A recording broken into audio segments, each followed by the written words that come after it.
आज सुबह रुद्रप्रयाग जिले में एक बड़ी दुर्घटना हो गई जिसमें 3 लोगों की मौत की खबर प्राप्त हो रही है। आपको बता दें, हादसा आज सुबह का है जब रुद्रप्रयाग से बद्रीनाथ की ओर जा रहा एक वाहन घोड़तीर के पास अलकनंदा नदी में जा गिरा।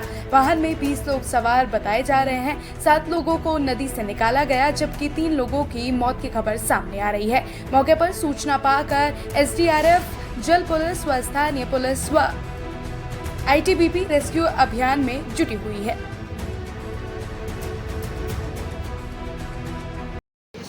सुबह लगभग 7:30 के बाद 7:45 के आसपास एक घटना हुई जिसमें एक 31 सीटर बस हरिद्वार स्थित थी जो नदी में गिरने की सूचना आई। इसमें लगभग 8 लोगों को रेस्क्यू करके बचा लिया गया है और 3 डेड बॉडी अभी तक हमें, बाकी लगभग 9 लोग अभी भी मिसिंग है। इसमें 18 यात्री और 2 ड्राइवर और गाइड होने की आशंका है, तो ये भी चीज़ें अभी कंफर्म हो रही है। जैसे कंफर्म होगी हम आपको कौन कौन सी रेस्क्यू टीम यहाँ पे पहुँची है? रेस्क्यू टीम में सबसे पहले तो हमारे यहाँ पे थाना चौकी के लोग और लोकल लोगों द्वारा रेस्क्यू शुरू किया गया। इसमें पुलिस लाइन पास में होने के कारण SDRF जो हमारे पास तटीक रहती है वो यहाँ पे आ गई। साथ ही इसको ITBP और RBP भी जवानों द्वारा गोताखोरों को बुलाया जाएगा। गोताखोरों को लगाया जा रहा है क्योंकि नदी का स्तर और पानी का जो बहाव है बहुत तेज़ होने के कारण रेस्क्यू और बस मिलने में थोड़ी इशू हो रहा है। बस दिखाई दे रही है? बस अभी नहीं दिखाई। सर खास तौर से बात यात्रियों की करें कि कहाँ क्या पता चल पाएगा कहाँ के? राजस्थान के उदयपुर जिले के ये यात्री है और ये एक ही एक्सटेंडेड फैमिली के सारे यात्री। Thank you sir. राजधानी देहरादून में NH-74 घोटाले के आरोपी PCS अधिकारी TP सिंह के आवास पर ED की छापेमारी की कार्रवाई चल रही है। 2017 में NH-74 में करोड़ों रुपए के घोटाले का मामला है। ऐसे में किसानों को मुआवजा देने के फाइल के दस्तावेजों के साथ बैंकिंग दस्तावेजों को ED के अधिकारी खंगाल रहे हैं। सुरक्षा के मद्देनजर पुलिस जवान भी तैनात हैं। जमीनों को खुर्द-पुर्द करके करोड़ों रुपए की धोखाधड़ी की गई थी जिसकी जाँच चल रही है।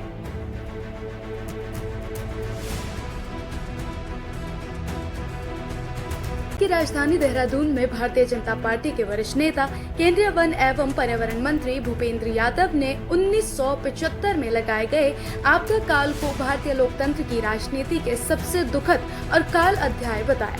उन्होंने कहा कि प्रधानमंत्री नरेंद्र मोदी देश को आगे बढ़ाने का काम कर रहे हैं। भारत में स्वतंत्र न्यायपालिका को आगे बढ़ाना है, संघीय राज्य संबंध को आगे बढ़ाना है और लोकतंत्र को आगे बढ़ाना है। उन्होंने पुराने दौर को याद करते हुए कहा कि इमरजेंसी के दौरान सारे विपक्षी दलों के नेताओं को जेल में डाला गया। संविधान की किताब को ध्वस्त करने का काम कांग्रेस पार्टी ने किया है। उन्होंने कहा कि इमरजेंसी में सबसे पहला काम 42वां संशोधन समाप्त करके देश की विधानसभा के विपरीत काम किया गया था।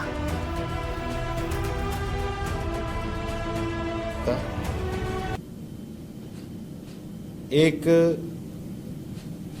विशेष घटना के परिप्रेक्ष्य में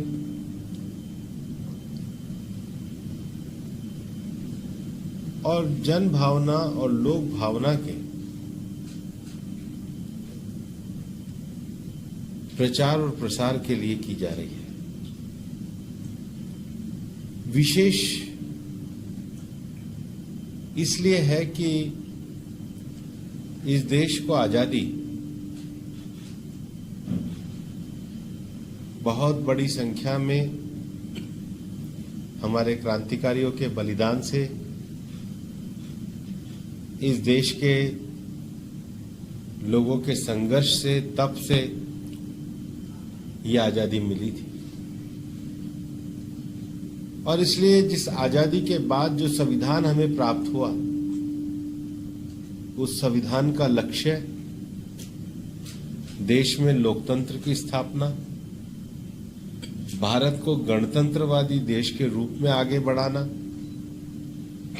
भारत में स्वतंत्र न्यायपालिका को आगे बढ़ाना, भारत में संसद की सर्वोच्चता को महत्व देना, भारत में फेडरल स्ट्रक्चर संघीय राज्य संबंध को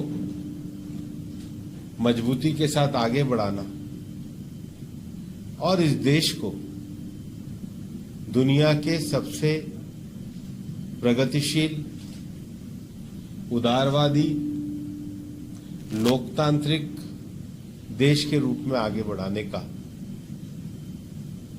संकल्प है। ये जो संकल्प हमें दिया गया था, इस पे हमला करने का काम, कुठाराघात करने का काम और इसकी हत्या करने का काम, ये आज के 50 साल पहले 25 जून 1977 को हुआ था। और इसलिए जो आजादी हमको मिली थी, उस लोकतंत्र पे सबसे बड़ा हमला 25 जून 1977 को हुआ, जो मार्च 1977 तक 21 महीने तक इस देश में रहा। और इसलिए भारत की पहली आजादी तो 1947 में हुई थी, लेकिन भारत के लोकतंत्र की जो आजादी है, ये वास्तव में मार्च 1977 में 21 महीने की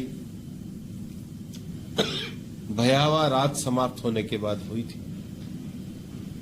और इसलिए 25 जून ये इस देश की संविधान हत्या दिवस के रूप में याद किया जाता है। और जैसा भी महेंद्र जी ने बताया था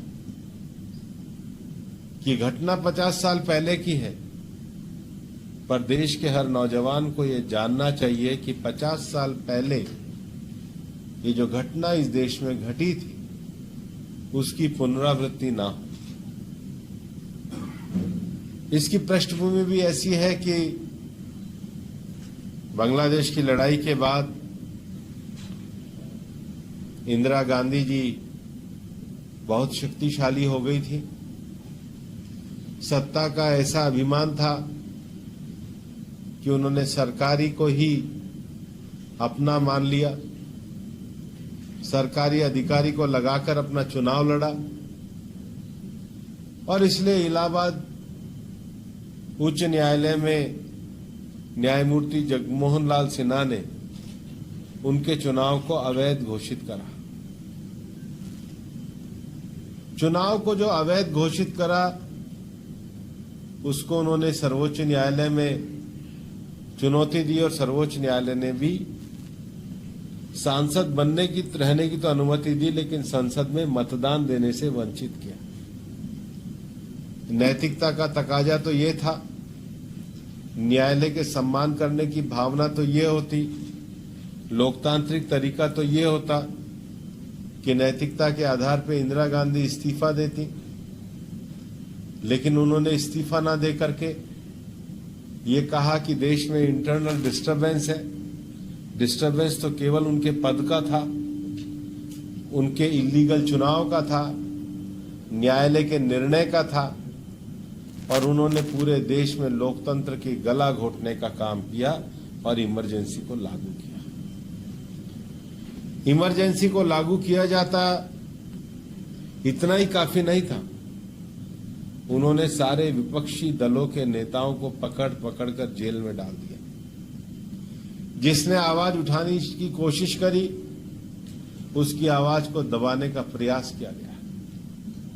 इंडियन एक्सप्रेस जैसे उस समय के अखबार को,